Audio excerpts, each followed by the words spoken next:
Hey, welcome back to COM100. And so I'm excited today because we're going to be talking about chapter two. And the cool thing about chapter two is it's all about ourselves, it's all about our perception of who we are.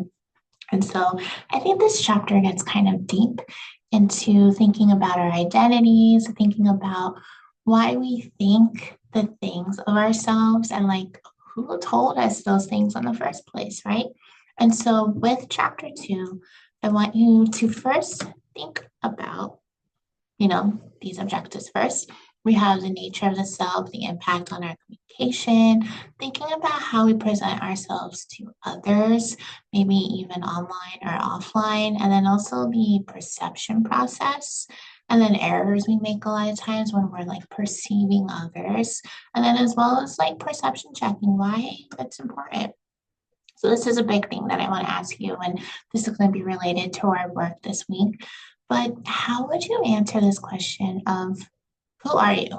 You know, and then maybe think a little deeper of like, how would you describe yourself? I know that when people ask me like, who are you? My first thought might be like, well, I'm Brianna. But then if I think maybe if I'm in a classroom, I might say, well, I'm Dr. Avlos, I want you to know me as your teacher. And I think I describe myself as, I'm really inquisitive about learning. I want to learn. I would also describe myself as kind. I think I'm funny.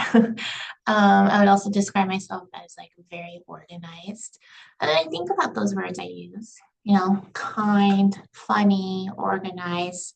And then I think, how was that like implanted on me in a sense? Thinking about my parents, my caregivers, my family, my friends, how they all kind of like feed into this idea of Brianna, of myself. So, like I'm saying, I want you to think about who you are and then think about how would you describe yourself? How would maybe others describe you? That might be more helpful too. So thinking about this, that leads us to self-awareness. This is a way that we kind of view ourselves as like our unique individuals. We think about, maybe our surroundings. Sometimes that has an impact, but it says distinct from our environments. So like outside of that, but then also to reflect on our thoughts, our feelings, our behaviors, like what's going on in our lives. Being self-aware really focuses on like thinking about yourself, thinking about how you view yourself. Some days you might view yourself as great, and some days maybe we don't feel so great about ourselves, right? And so when communicating, we are always aware. We're always self aware of who we are and what's going on. We're constantly thinking about our thoughts, our feelings, our behaviors. That's why I'm really pushing the days you don't feel great. Those thoughts and feelings are going to be portrayed in the way that you talk to others. You might even think about the way that you talk to yourself. Now, this one's huge and it's social comparison. We are all victims to this in a sense. You can think about the way that we assign meanings from others' behaviors, and then we think about like our own behaviors and like, do I match them? Am I better than them? Or am I worse than them, right? Social media, huge, huge place for social comparison. I know that I think I've shared on here that I'm an avid TikTok user. So when I watch TikTok, I completely socially compare myself to others. I think about like, oh, they have so much of their life already figured out. Maybe I like their cleaning styles. Maybe I like their workout routines.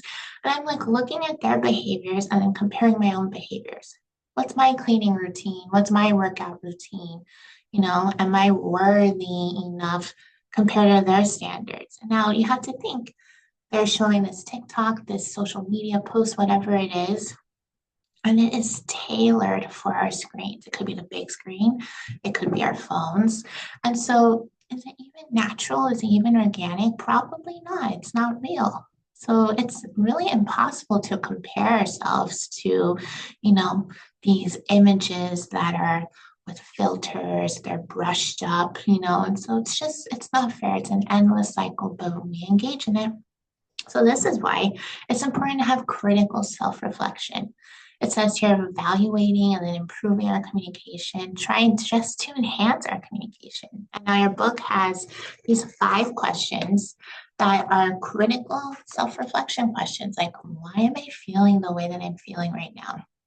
These 5 questions include like, what am I thinking? What am I feeling? You can also think too about why am I thinking this way? Why am I feeling this way? We're getting critical into it, trying to figure out like, I don't want to necessarily say it's a problem, but the root of our problem here. You can also think how I'm communicating, how are you pushing that off to others? And then the last 2 are about your inner thoughts, and then how can you improve your thoughts? Like I said, and I'll probably continue saying in this lecture, it is all about our self-talk and how we push that out towards others and how we really impact ourselves. I would love for you though, check out these 5 questions. They're on page 35. I think it's a great way to just critically think about our own self-awareness and social comparison because it happens. I don't want it to happen, but it happens. So moving on a little bit now to the nature of self-concept, a little different. And so the concept is going to be based off of these 3 main things here. This is our overall assessment, thinking about, first off, our beliefs. Now, beliefs can be things that we think are true. And you can think how other people have different beliefs than you. But it's like, who's right, who's wrong? Neither of you are right or wrong, but that's what you believe in, and that's how you live your life. You also have your attitudes towards different things, so evaluations. Do you like something? Do you not like something? I have to think to myself, sometimes we have an attitude for no reason, but we just have it. And so it's hard to get out of that funk in a sense. Now, this last one of our self concept is values. And it's those principles then that you're going to help guide your behavior. I want you to think about like, what do you value? Do you value getting married? Do you value having kids? Do you value an education? If you value any of those things, your behaviors are going to match what you're doing. If you value education, you're going to come to school. You're going to do the assignments. You're going to be like on top of your work. Now, if you don't value education, but like you're forced to come to class, you're not going to have the best time. So you can see how those values, again, they can change just like our beliefs with whoever we're talking to. And so our self-concept, this is what we think is good. This is what we are like working towards. Now, when we try to understand other self-concept, this is going to help us adapt our communication. If I'm talking to someone and they do not value education and I value education, I'm going to adapt my communication, try to be a little bit more open and figure out, well, what do you value? Oh, you're a mother or a father with multiple kids, so you value their safety and their, concern more than taking classes. Hey, I get that then. We're able to adapt and work through it together. Now, the people who matter the most to us, these are the individuals who are really going to shape how we define self-concepts. Your book says that when we are very young, and I want to think, elementary school, first grade, second grade, that our parents and our teachers, those are the biggest people in our lives that will help us with our self-concept. They're going to help us identify our beliefs, our attitudes, our values. And so then we kind of grow up, we meet more people, maybe we meet friends, maybe you get a first job, we go to college. And so the more people that are influential in your life, they are going to kind of influence your self-concept, but those self-concepts started when you were younger. So it's important to be around supportive people who want to believe in you, who want to like just kind of understand, hey, this is what I want out of your life. This leads us to self-verification theory. I love this theory because thinking about, okay, when I'm choosing my friends in my life, when I'm choosing people I want to surround myself, it says relational partners. It doesn't just mean romantic, but it does include romantic. These are people who support our self-concept. So I want you to think, maybe you value an education. You learned that from a teacher when you were in like second grade. They really made you excited about school. Then you get into college, you're here, you value communication, and you meet someone that you want to start a romantic relationship with. If they also value education, you're going to enjoy that relationship that much more. They're going to support you. You're going to support each other, and that's nice. Can you imagine dating someone who has different values, attitudes, or beliefs than you? Then your self concept is going to be a little bit difficult. I'm not saying it's not totally possible. There's many people that can have romantic relationships, friendships, working calling friendships, where you can have differences here, but you got to think about how much they support you in those, how you're able to adapt your communication because they can get pretty intense. Let's say that you value having kids one day and your partner does not. That's going to be a pretty big area of your self-concept where you don't know what's happening, right? And so that can define if the relationship is going to make it or if it's not. And that's pretty intense, right? Let's go into self-fulfilling prophecies, very similar to self-concept, thinking about values, beliefs, attitudes, and that was self-fulfilling prophecies. And this is a big word in the psychology department, communication department as well. But these are predictions that we make based off of interactions that will cause us to communicate to make those predictions come true. So I think a great example of this one is you're in school. Let's say you're taking multiple classes and it's like, oh, I have my first test coming up. You think to yourself, I'm so busy. I'm so unorganized right now. I have no time to study. I'm not going to do well. But when you say those words and you put those beliefs out there, that prophecy, then it's going to influence, and check out the picture on the side, it's going to influence your behavior. Maybe then you're going to feel too unorganized to study. Maybe you don't have time to study, so you're not going to make time to study your behavior. It's going to align with, I'm going to do bad on the test. And then it's going to lead towards you taking the test and you're not going to do well. And it's like, well, yeah, you said that, right? Then you can think about this as self-fulfilling prophecy as being something positive. And that's when the self-talk comes in, thinking I can do this, I can do hard things. And so again, same example and thinking, okay, I gotta start preparing for the test now. I want to do well on the test. That's my prophecy. So how is it going to influence my behavior? Am I going to study maybe an hour every night during the week? Am I going to go to tutoring and I make appointments? Am I going to start up a study group?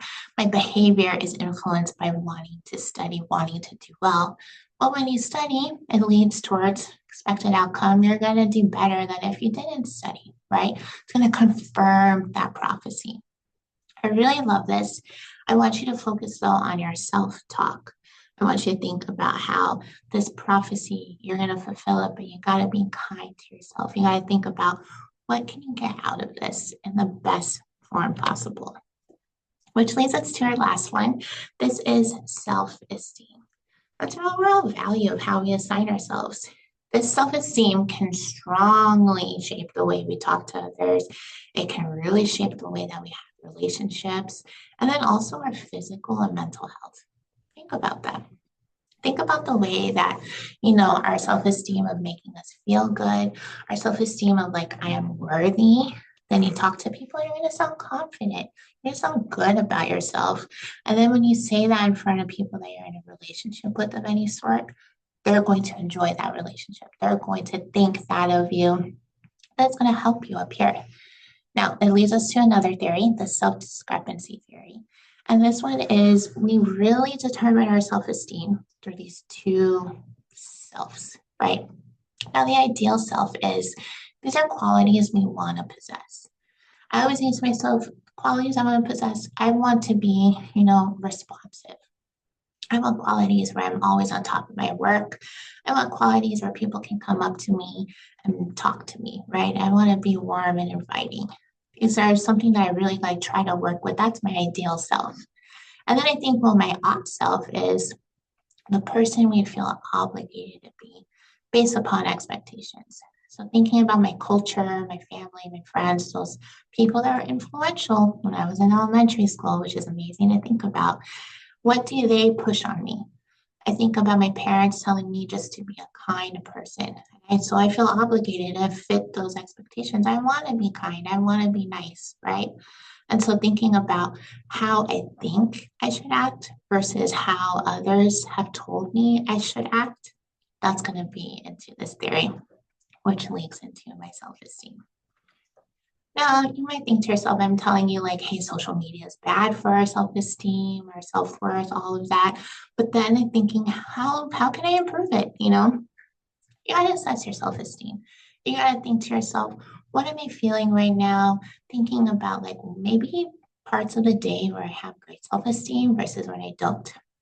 I know that I wake up and sometimes I don't have great self-esteem and I think, I've been watching TikTok for like 30 minutes. I need to get out of bed. I need to start my day. Now you want to analyze your ideal self and then also analyze your odd self. Just for a second, I'm going to go back. You want to analyze the qualities you want to possess, and you want to analyze the qualities that you feel obligated to be. Those can be different. And you might think to yourself, well, why are they different? And so then you can revisit and you can redefine your standards. It's okay to change your qualities that you want to possess, and it's okay to change the ways that other people have pushed prophecies on you, right? So then when you create an action plan of like, well, this works for me, this doesn't work for me. My action plan is that, hey, maybe I shouldn't look at TikTok the first 30 minutes when I wake up. Maybe I should actually like get up and it will help with my attitudes, will help with like identifying myself and all that. And I'll just be a better communicator. And I think that's what we're all looking for, right? Now, kind of totally shifting gears now, because we were talking a lot about ourselves and how we feel, what we think. Now we're going to get into gender, sexual orientation, culture, and again, with the self. And so, thinking about gender, I know I'm hitting you hard with a lot of key terms here, but I want you to be sure that you understand them. First off, we have gender here. And that is a composite of social, psychological, and behavioral attributes based off of our culture, thinking about our individual biological sex. And so, what that means is that when I'm born, I'm assigned a specific sex, usually male or female. And we're going to get into this a lot on our next chapter. So, I'm not going to get too deep into it. But I want you to think that our concept then of gender, how I identify with that, thinking socially, what I'm feeling psychologically, and then also how my behavior shows that, it's going to form over time, and it's definitely going to form with interactions with others. That's going to help maybe, influence who we are. Maybe it's going to help reinforce who we are. And so thinking about that, we have sexual orientation, and this is what you're attracted to. You can think about the pattern of emotion, romantic and or sexual attractions that you have towards men, women, or maybe both sexes. Maybe you're bisexual, right? This is what you're attracted to, which sex, right? It can also be, I look at this as like which gender because it can be gender fluid, but again, next chapter. Now, also in the next chapter too is about culture. We're just briefly getting into it on this one, but thinking then about your culture, thinking about the set of, and you'll see these same words, attitudes, beliefs, values, and then also the practices that this large group of people around you have practiced and how you practice them or how maybe you learned them. Now, can you see? I want to start making connections here. Based off of your culture, this is going to influence your gender.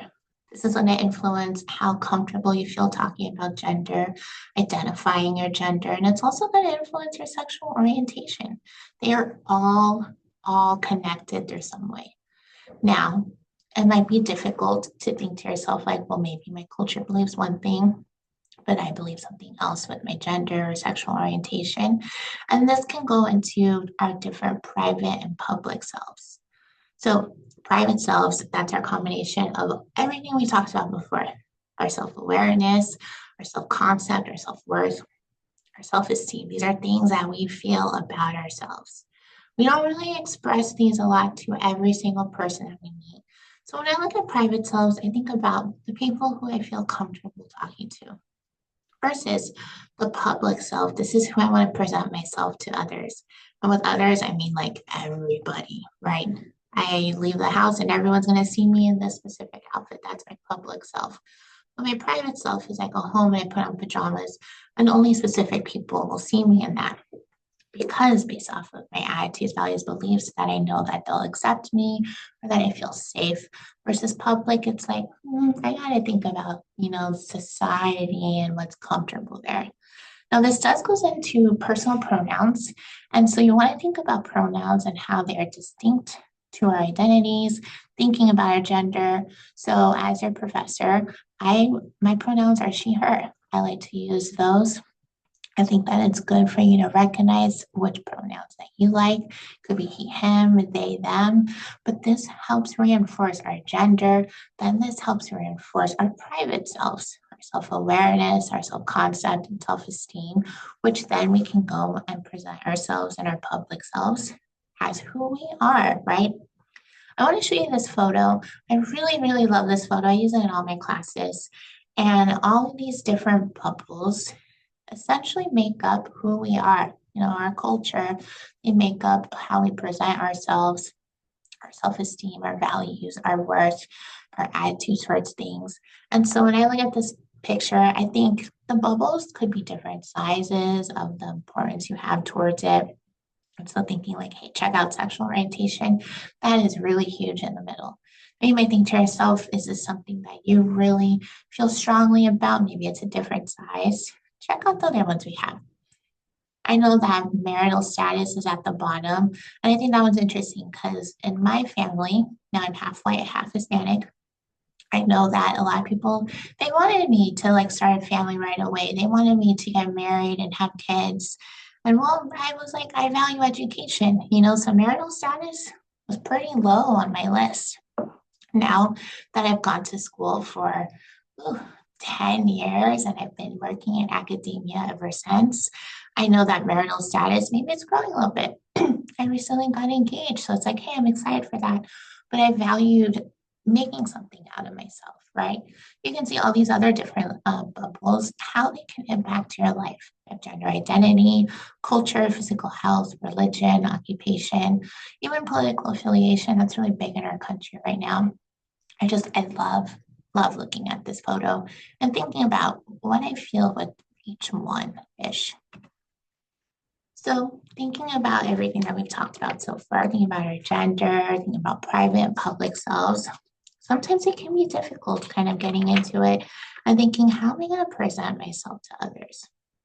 Her book talks about Demi Lovato and how there was a moment there when Demi Lovato, they posted on, I think, their social media that they were changing their pronouns to they, them, that they were really focusing on like, presenting themselves in a different light, in a different form of like, this is my private self that I am now pushing out to the public self.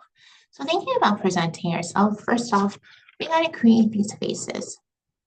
Now I want you to think with creating faces, this is who you are creating for the other people to interpret you, to understand you, and be part of like who you are. It says here that we want others to believe us and see us in a certain light. So, what could that be? I know as your teacher, I want you to think that I'm competent, I'm organized, I'm friendly, and I'm kind and supportive. So, I want to constantly be creating that face, and I do feel that face. So, it's not too difficult to try to like stray away from it, right? But then sometimes we might put a mask on. I want you to truly think about the days that you don't feel great about yourself. Maybe there's other family business going on. Maybe there's just something that's taking up a lot of your mental energy. But then we come to work, you come to school, and you got to put a mask on and pretend that you're okay. We all do it, and that sometimes this is designed just to cover the private selves, for self concept, self esteem, all of that. We just got to fake it till we make it. That's what I think about when I look at the mask. Now, we can't lose face.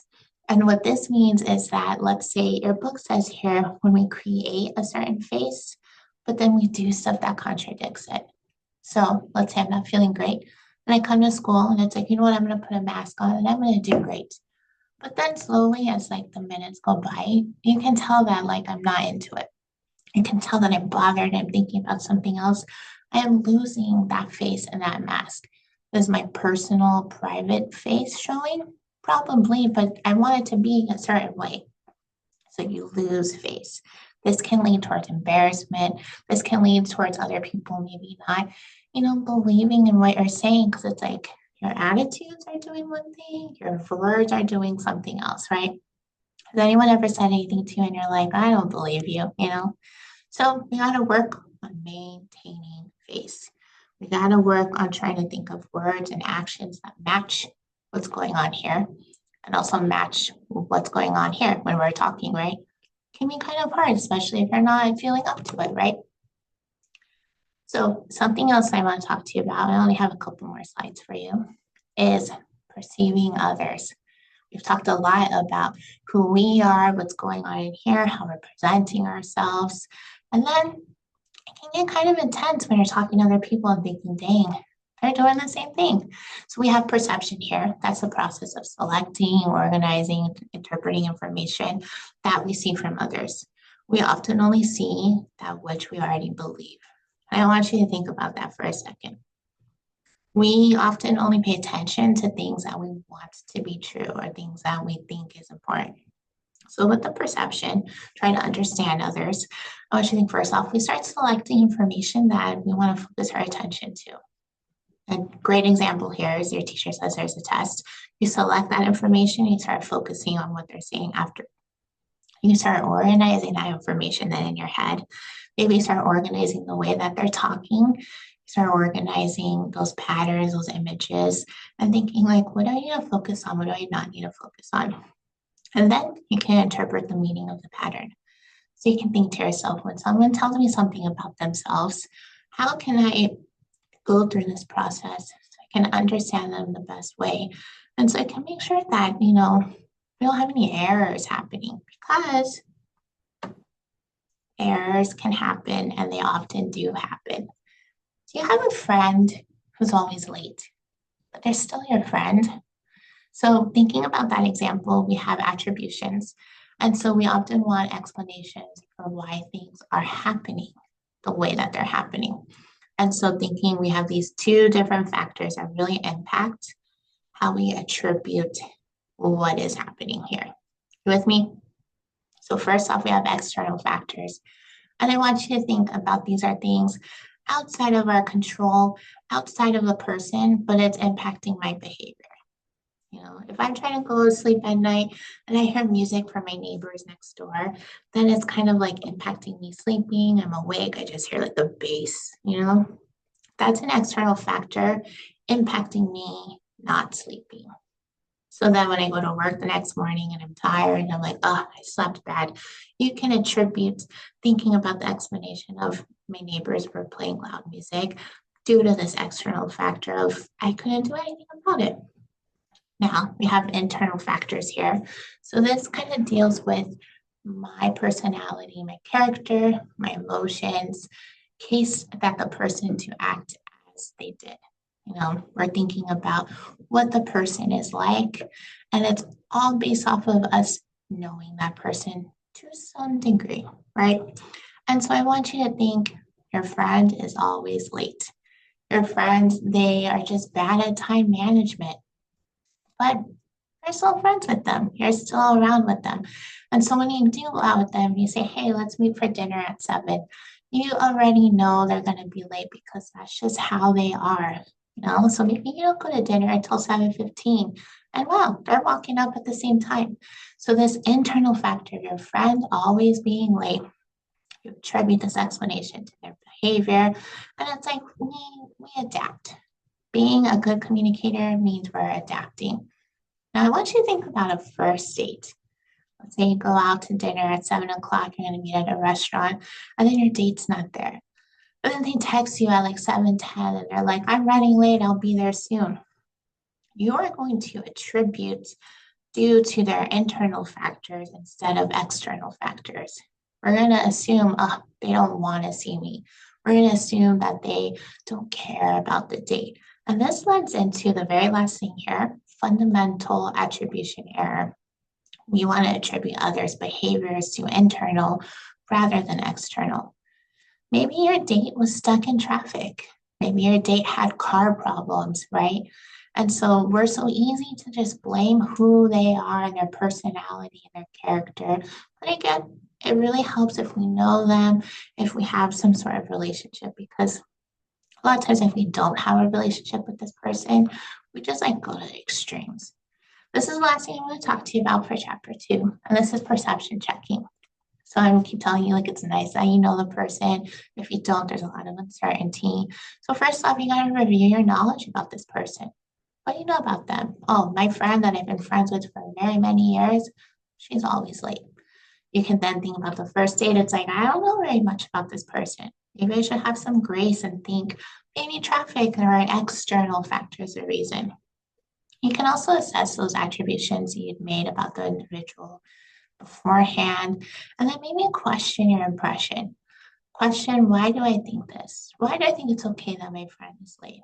Why do I think that my first date doesn't want to hang out with me? Now, I think this is pretty bold of your book, but your book says you should share your impression with the individual. So if I talk to my friend and I say, hey, I want to know why you're always late. Is there anything I can do to help you not be late? Checking with your impression with them person, sharing. And when you're checking with them, thinking like, am I being kind towards them or am I just having like these rude thoughts, right? Now, if you're on that first date and you share with your impressions with your date, you may think like, wow, I really thought that you didn't want to see me. And then they could be like, oh my gosh, no, I was stuck in traffic. This is a great way to communicate. And so when you check your impression with the person, you're able to have that open communication and maybe clear the air. Or you learn on that first date that, hey, they run late all the time. Maybe I don't want to continue seeing you because I like to be punctual. I hope that you enjoyed this chapter. This was chapter two. Please let me know if you have any questions. I'm here to support you. But I think this is a great chapter. And be sure to check out those questions on that one page about how you can think about your self worth. I think that's really important, like good for our self esteem. Be kind to yourself. I'll see you later.